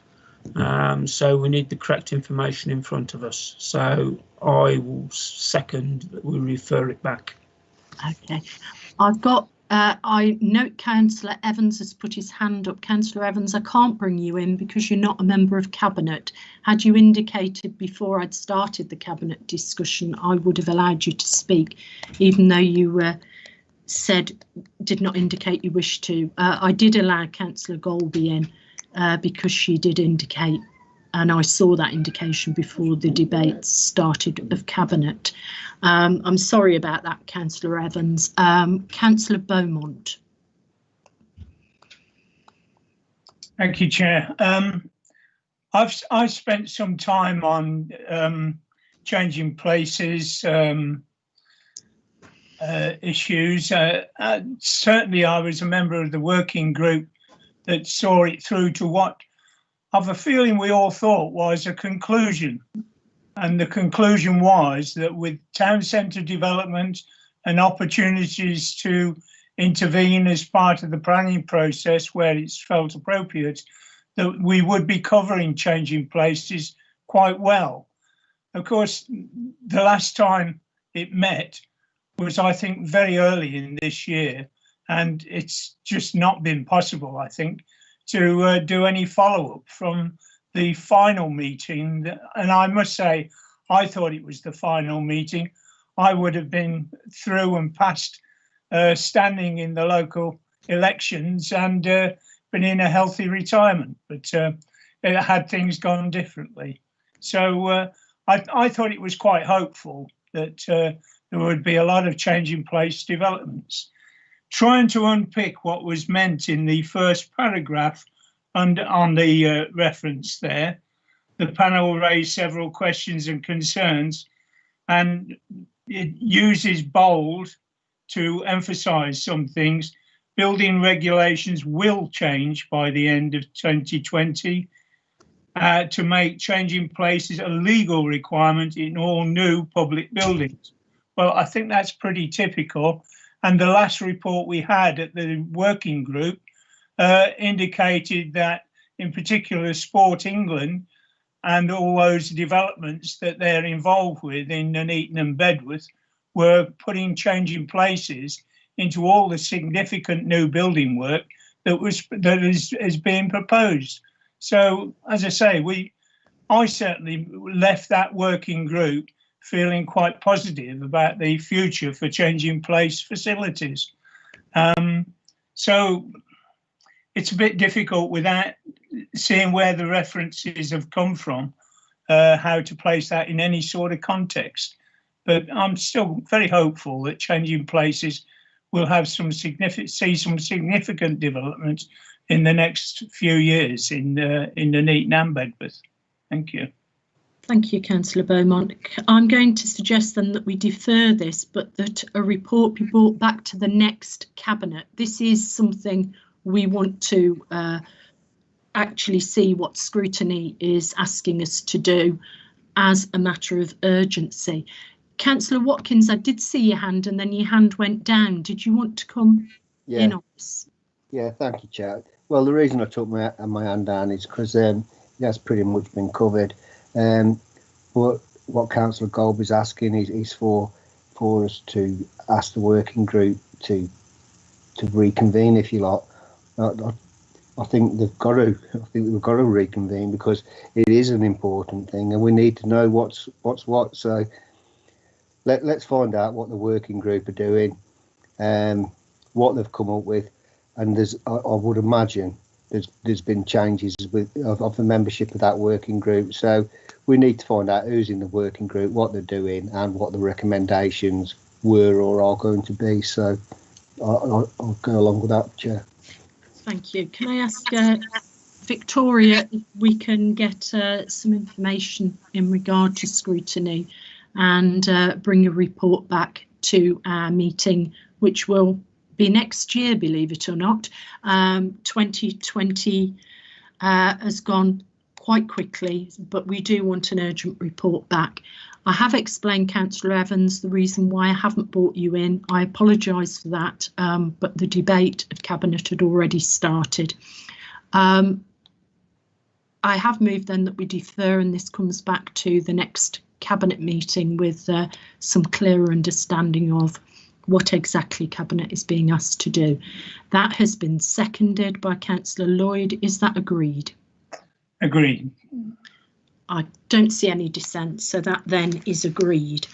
That brings us on to the second internal overview and scrutiny panel report on public space protection orders. The recommendation in this regard is that Cabinet request Environmental Health begin the process of reviewing the dog control public space protection order as a matter of urgency. I do have a public speaker on this, Councillor Hancox. Yeah, thank you very much, Chair. I want to be straight up front and say I fully support these public space protection orders, but they do have to be meaningful and they do have to be enforceable. And whilst I support them all, I need to highlight the need within them for the dogs on leads orders. It's really important, but I want to specifically mention about Bailey Park, which is within my ward, Bede. And I don't apologise for being parochial. There's been a number of parochial things at this meeting tonight. And so I want to speak specifically on Bailey Park because it is a highly valued community park, but Chair, somehow or another it was missed out when the previous orders were put in place, and it's something that's been asked for on many occasions by the Old Collycroft Residents Association. Just for people that maybe don't know it too well, it's two large areas, Bailey Park, a formal stroke play area part, and then kind of what we recognise as a wild area. But the formal play area part of the park is completely fenced and gated off.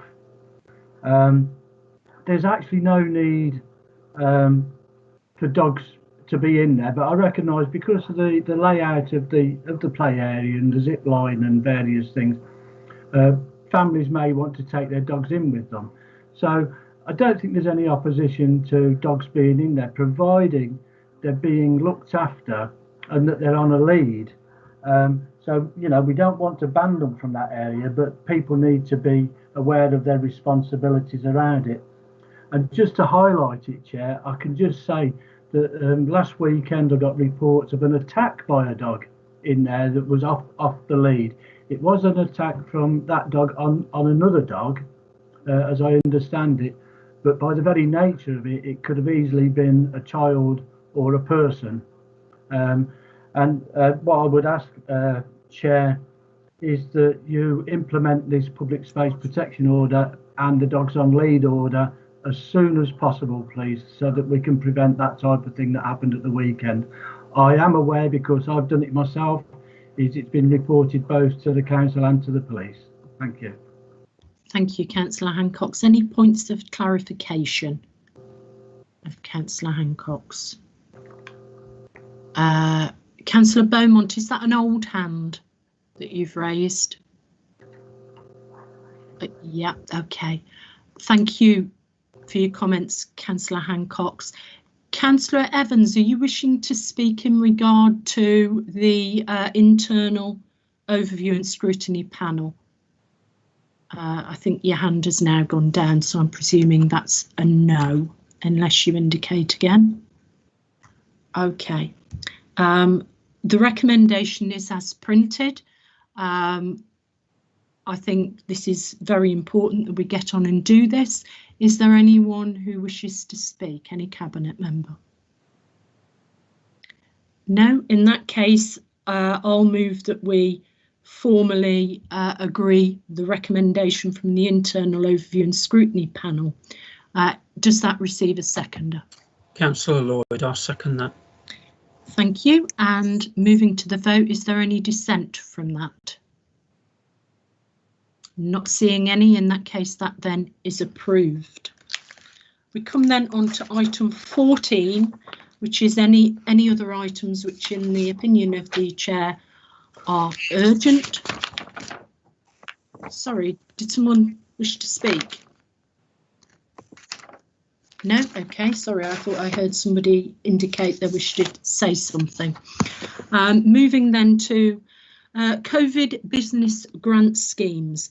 And I think we would all acknowledge that there have been many announcements from government, often at short notice, in regard to government grants. And it's very important that we have policies in place to implement the benefit of government grants to our communities, our business communities in this regard. I would point people to the consultation that has been undertaken with the business community at large. We have at 5.5, you will see that there has been advice taken from the Growth Hub, the Federation of Small Business, the Chamber of Commerce in regard to how we would set this grant. 5.3 sets out the main principles of the additional restriction support grant. There are tables throughout this report, but I have swiftly lost the beginning of my report and I will find it very shortly. Here it is, because I very quickly moved over. Section 2 is obviously the recommendation. As background to this, we have already paid out a number of funds in regard to government grant. So, for example, Section 3 gives details of that. So, Section 4 goes on to talk about the local restrictions grant, where 412 businesses have already received £625,052. We have placed into tier 3 now when we come out of the second national lockdown, and that means that businesses who are forced to close can receive additional grants. We're still awaiting government guidance about that, but we are hopeful that we can just go ahead and distribute that. And then, Chair, we come on to the additional restrictions grant. The council received over £2.5 million. And in regard to this, we, like all things relating to business, it's very important we consult widely, and we have done exactly that. The main principles of our scheme are to mirror grants given to businesses to reflect the previous grants I've already spoken about. We particularly want to encourage those in the supply chain who are affected to apply for this.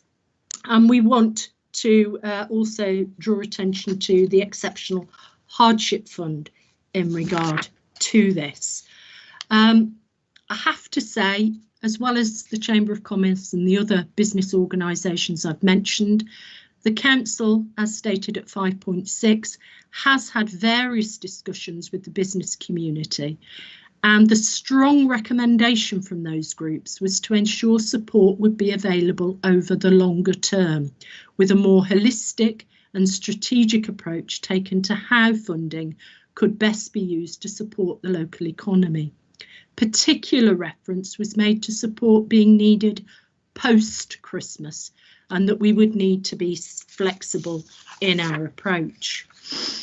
At 5.11, there are further intentions to bring things back to a future cabinet meeting early 2021, and once proposals have been finalised and discussed with local business groups, that is exactly what we should do. Then the final, section 6, the wet led pubs grant. As I understand it, these are pubs that don't serve significant meals alongside their beverage offer, and they are entitled to a very recently announced one-off grant. It was announced on the 1st of December. So the recommendations refer to all of these. I do have public speakers, if I get my piece of paper with that on. The first speaker on this, Councillor Kondaka. Thank you very much, Chair. I'm very glad some of this is coming back after quite an unproductive full council meeting. I'm a numbers person. I really look at the details of a lot of these things, and there's obviously an issue if we get like the parking all day, that people who get the train to London and park at the railway station will just park in the town centre if we offer free all day parking. So obviously we need to do it so we actually get more business for the town, rather than have our parking spaces clogged up with people who are actually not actually benefiting the retail part of the town, which is why I quite liked the idea of free parking from 2 o'clock in winter. As you all know, it gets pretty dark at 4 o'clock in winter, which is why I think 2 o'clock is a sensible time to do it from, and that's about £20,000 a month. So I see in your paperwork you're looking at from 3 o'clock, but really it gets darker after about 45 minutes. And I do not fear us having too many people in town. And if we have free parking from 2, people aren't all going to arrive at 2 o'clock. Yeah, there's not a massive queue of people wanting to go to Nuneaton or Bedworth exactly at 2 o'clock. So I think it's a sensible sort of time to do it. I think we should try it for the 2-3 months. Say £20,000 a month is not a lot, and it will extend the life of the market and the shops and things into more afternoon trading, which I think actually might benefit us from the COVID point of view of actually spreading trade out more into afternoons. We have the opportunity then, once we've tried it for a couple of months, to move it a bit later or a bit earlier, depending on how it works. But I think if we're too cautious with the experiment and do 3 o'clock, we won't capture enough change. I'm also a bit wary of free parking on Sundays, because we do not have a lot of businesses that are the small local businesses that trade on Sunday at the moment. So I'm less keen on the Sunday parking. I'd far rather have Monday to Saturday from 2 o'clock, if you could consider that. And on the help for market traders and business rents, I know on the council debate you were reluctant to help some people because of unfairness, but my view is, if businesses are drowning, if someone's in trouble and you help them, you don't not help them because someone else is also in trouble who you can't help. So if 2 people are drowning, but only one of them is helpable easily, you do help that person. So this sort of fairness thing doesn't really carry much muster, or whatever the phrase is. Yeah, if we can help the market traders and we can help people who are renting our units, and they need help. I mean, we shouldn't be helping the Department of Work and Pensions, for example, but I do think we need to be as generous as we can be, and shouldn't use the excuse of it might be unfair, because if we can help people, we should help them. And I say I do help. You can consider the 2 o'clock as a sensible cost, sensible risk plan ahead. Thank you, Chair. Thank you, Councillor Condacor. Any points of clarification? Not seeing any. In that case, then, can I invite Councillor Golby?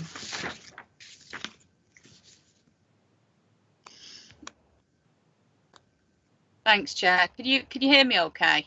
Yes, we can. Thanks. I keep dropping off the meeting.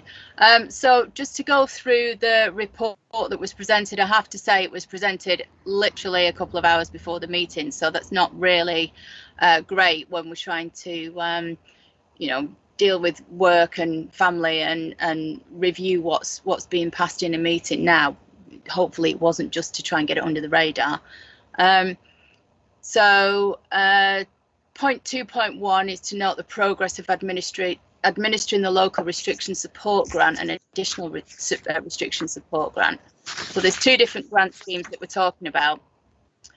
Local restriction support grant, which was approximately £1.5 million, of which 600,000 has been paid out, roundabout. The additional restriction support grant, which is the discretionary grant scheme, is approximately £2.5 million. The first round of the discretionary support grant applications actually closed on the 2nd of December. That's the same day that we had the council meeting where you told people that you couldn't put our policy through and they should apply for grants. Well, they can't because it's shut. So shortly before the additional restriction support grant launched, I was told, and I have been told this by several different people actually, that there was a meeting that was held between the council and representatives of the market, where I'm led to believe that the market traders did ask for concessions because of the difficult trading and the no trading that they've had for since October, and they were told that there was no money, so it wasn't going to be possible. But this report actually, it states in this report that since November, the council's received approximately £4 million in grant money from government. And it's to either be passed on or used to stimulate business. And as we've said, 2.5 million can be used as discretionary spend, which you are using as discretionary spend now. 0.5.5 talks about reopening of the applications process after the 11th of December, but it doesn't give a date. So can we narrow that down so these people who have been told to apply can actually apply? There was also some consternation about the fact that you're asking people for their bank statements. That was seen as quite an invasion, and I would agree with that actually, but there may be a reason for that. I don't know. It might be something you need to look at. And the point also includes, which relates to the applications from the hospitality supply chain. So again, at full council, I highlighted that it's not just the front end businesses that we need to support, but also their supply chains. So I'm glad that this has been taken on board. We do need to recognise that fact. Small businesses often do supply small businesses. We have a whole ecosystem on that. Can I thank you very much, Councillor Golby, for your comments. Are there any points of clarification people wish to make or ask of Councillor Golby? Thank you very much for your comments. Councillor Evans.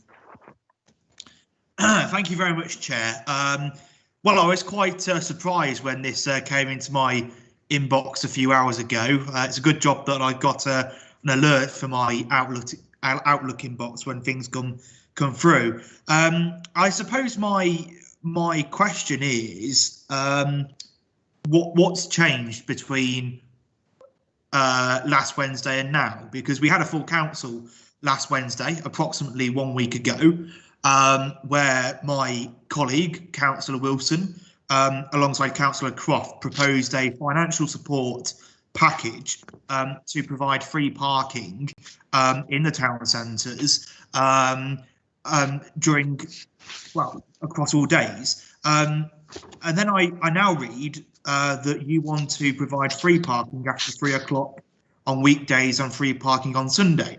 But I've gone back to the meeting on YouTube today, and all you hear from the controlling group is, oh, we shouldn't be providing free parking because of the public health implications. So I'm confused as to what's changed. I mean, if you're saying back then, a week ago, that you can't provide free parking because of the public health implications, well, surely that argument still stands now, if that's factually correct. So I find it quite hypocritical, really. I'm concerned with paragraph 5.10, where it states any decision on wider business support measures will be made by the Executive Director Resources in consultation with the portfolio holder where the cost is below £50,000 or by Cabinet where the cost exceeds £50,000. And I mean this with absolutely no disrespect to council officers, but this is a member-led authority, and if we're making spending decisions up to £50,000, that has to be decided by a councillor.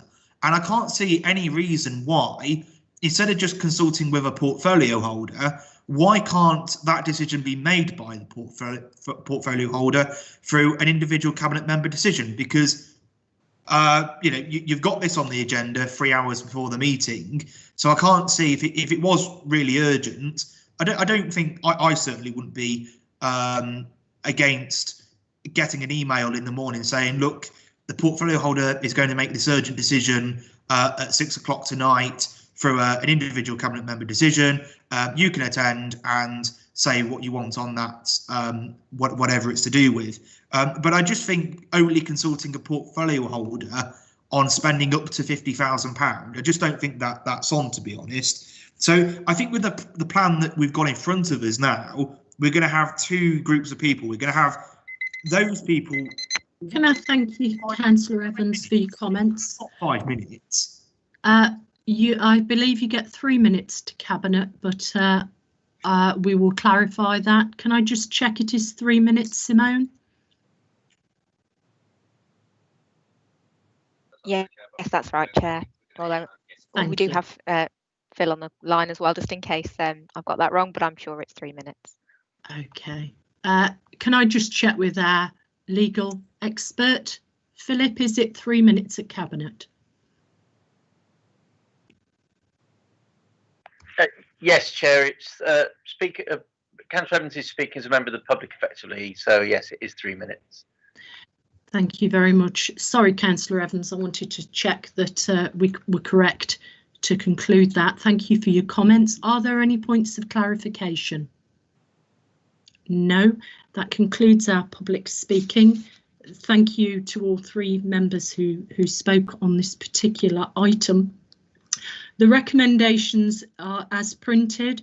I wish to move 2.1, 2.2, and under 2.3, the recommendation of Council back to Cabinet was that we look again at parking charges once we had emerged from Tier 3.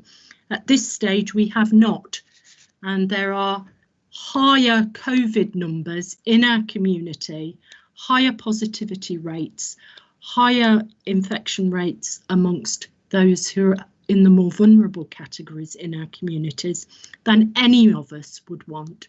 And so therefore, I think Cabinet does need to consider car parking charges once we come out of Tier 3.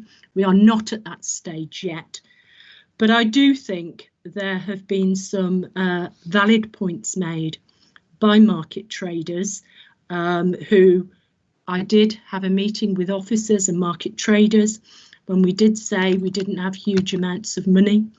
But I'm conscious that we are a market town. Actually, we have two market towns. And so I'd like to, under 2.3, move that we give a 50% rent reduction to market traders from the 19th of December and for the whole of January.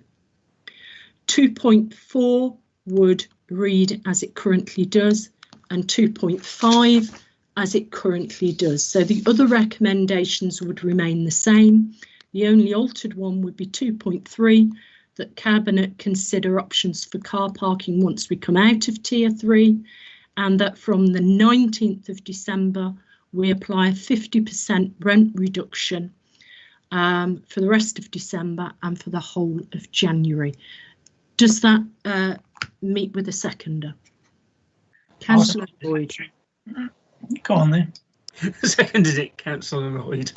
Okay, did you wish to speak on it as well, Councillor Lloyd? Yes, please. Thank you, Chair. Yeah, just a few things. There should be no surprise that it was at Cabinet, because we said so at full council that we was referring it back to Cabinet. There's got to be a balance here between health and business.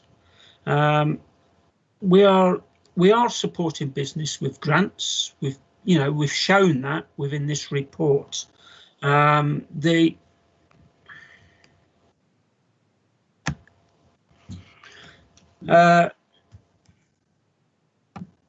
the end of the day, Chair, this is a marathon, not a 100-metre sprint. Business are going to need a lot of support from now and for the next probably 18 months, 2 years.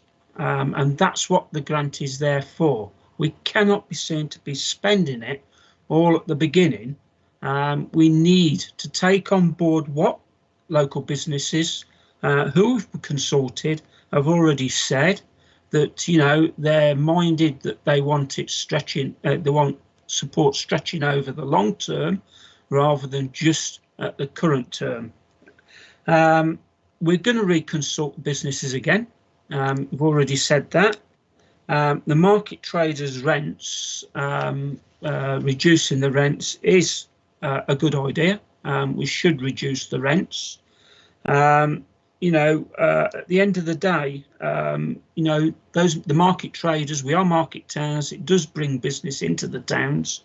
But as I say, what we really need to look at is that, you know, the COVID-19 and the effects of that while we're in band 3. What I don't want to do is offer free car parking and have loads of people going into the town centres at specific times for you know, the shopping, etc., which I'm not convinced will happen anyway. You know, and then be in a situation that we're fueling COVID-19. We're not out of the woods. Yes, there's a vaccine on the horizon, and there's a vaccine started to be rolled out. But we're not out of the woods, not for a long shot. And, you know, we've got to be prepared for the norm that everybody wishes for, you know, is, you know, we've got to be prepared for it being in the distance and not after Christmas. So, as I say, Chair, this is a marathon, not a 100-metre sprint. And we need to make sure that that money is targeted to those businesses that desperately need it over a longer period of time, in line with what we've been told by local business. And I look forward for the consultation again to see if that is continuing to be the advice that we receive. You'll have to remind me, Chair, in future to knock my comments off. Thank you. Councillor Shepherd.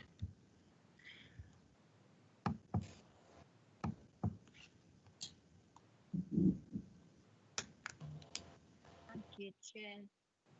And endorse the comments that have been made by Councillor Lloyd. The discretionary grant is over 2 years, and I think we have got to think long. Councillor Shepherd, sorry to interrupt, but I'm struggling to hear you. I apologise. I'll try again, Chair. That's that much better? Much better. Thank you. Thank you. I endorse Councillor Lloyd's comments. The discretionary grant is for over 2 years, and I think we have got to think long term, because I think COVID is going to be with us for a long time.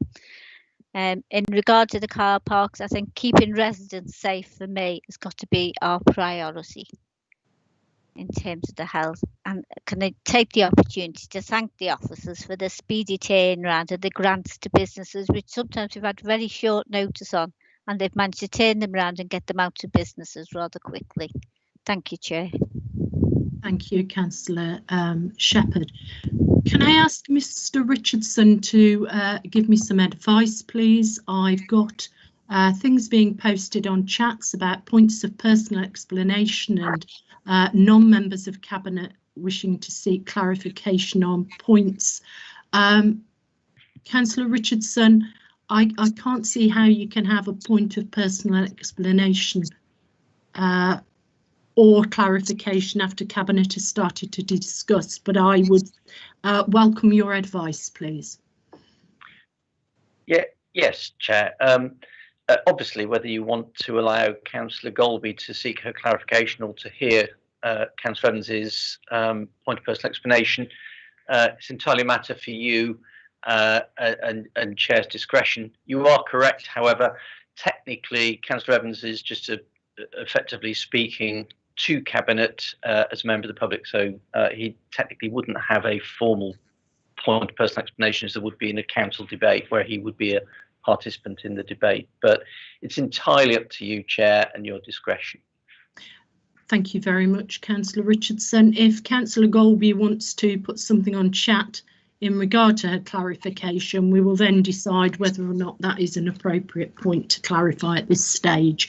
And I accept the advice of Mr. Richardson in regard to the can't really be a point of personal explanation in regard to the other point. Are there any other members wishing to speak on this? Yes, please, Chair. Councillor Watkins. Yeah, thank you, Chair. Yeah, I'll go along with what we're recommending here. I think we do need to be helping the market traders. We are known as market towns, and we need to help them out when they're asking for it. A week before Christmas, perfect. And hopefully it will bring people into the towns and help the other businesses out that are in the towns. So yeah, I'm in full support of this. But we all, you know, like we've already said earlier on in the meeting, we do have some difficult decisions to make, and we're having to make them. We've got some money. It's got to last us 2 years. We do need to look at what's happening around us. And like I've already said, Nottingham Christmas Market opened up, is now closed for the rest of the year. We don't need to be making those same mistakes. And I hope that we're big enough and sensible enough to look at what other places are doing. And if they're making mistakes, then let's learn by them. Let's not go down the same route. So yeah, Chair, I'm fully in support of what you suggested. Thank you. Thank you. I've been advised that there have been internet connection problems with Councillor Golby's line. Just to clarify, because I think it's very important that we are open and transparent in decision-making processes.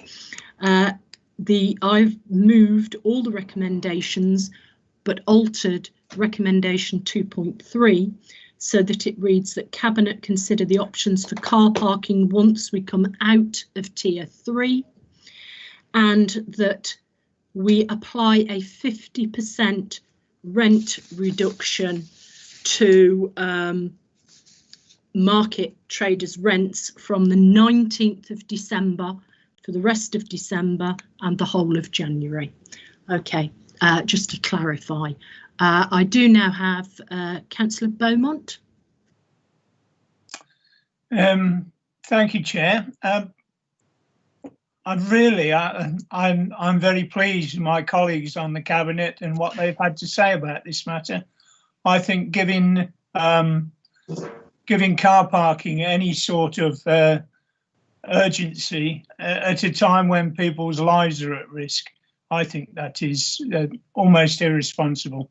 So I think we can look forward to moving out of Tier 3 and reconsidering our decision to not immediately start handing out incentives for people to go into town and take risks with their lives. So I'm quite pleased with what we're hopefully going to decide today. Thank you.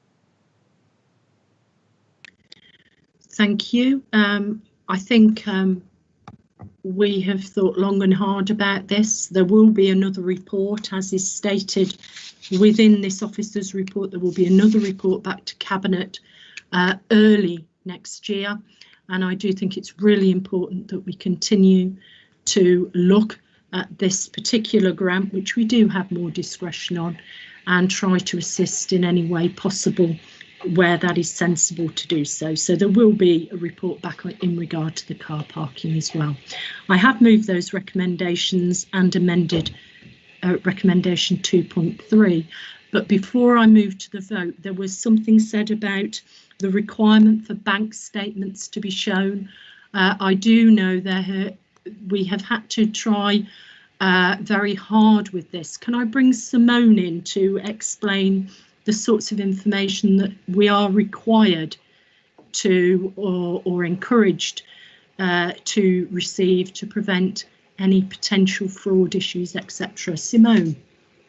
Yes, Chair, thank Thank you. So on the local restrictions grant, there is some very specific information that the government have asked us to collect from those businesses, including things like a VAT registration number. So we have had to ask businesses to apply for that grant and give us various pieces of information. On the additional restrictions grant, which is the discretionary grant, that is for businesses that, whilst they haven't necessarily been mandated to close during lockdown, they have been severely impacted by the restrictions put in place. So we have had to ensure that businesses, as they apply for that discretionary grant, can demonstrate that they have been affected by COVID, and that's why we are asking for financial information, not necessarily a bank statement, but some relevant financial information that can demonstrate that they have had an impact of COVID, that either their turnover or their profitability has been affected by COVID.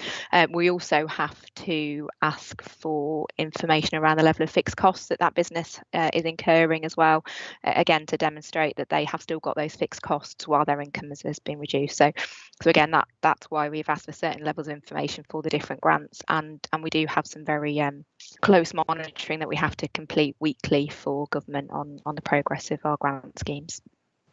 Thank you. Thank you for that clarification, Simone. I think it's important because.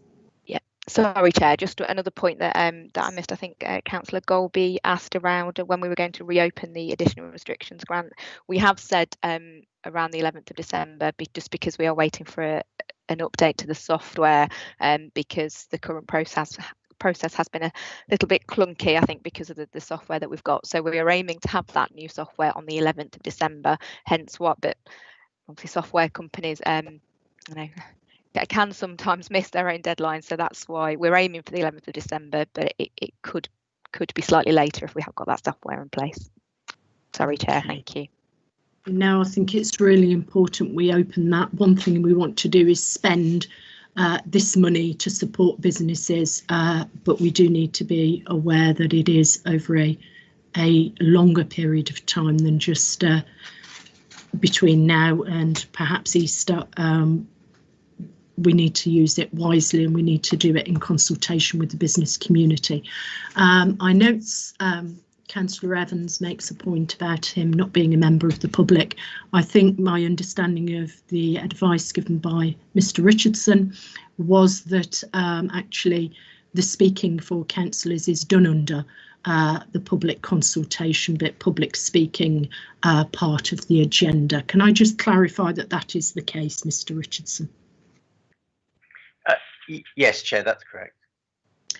Thank you. In that case, then I'm going to move to the vote on this item. Is there any?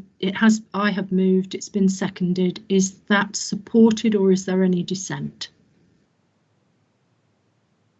In that case, then that is approved. Can I thank members for their attendance? And I'm also very conscious that this is the last Cabinet meeting we're going to hold this side of the new year. So can I wish everyone a very Merry Christmas and a Happy New Year. Let's hope it's a much happier year than 2020 has been for so many in our community. Let's hope there is some good news on the horizon. Thank you very much, and look forward to seeing you all in the new year, if not before. Thank you. Happy New Year. Merry Christmas, everybody. Absolutely. Good night. Merry Christmas. Thank you. Bye. Bye.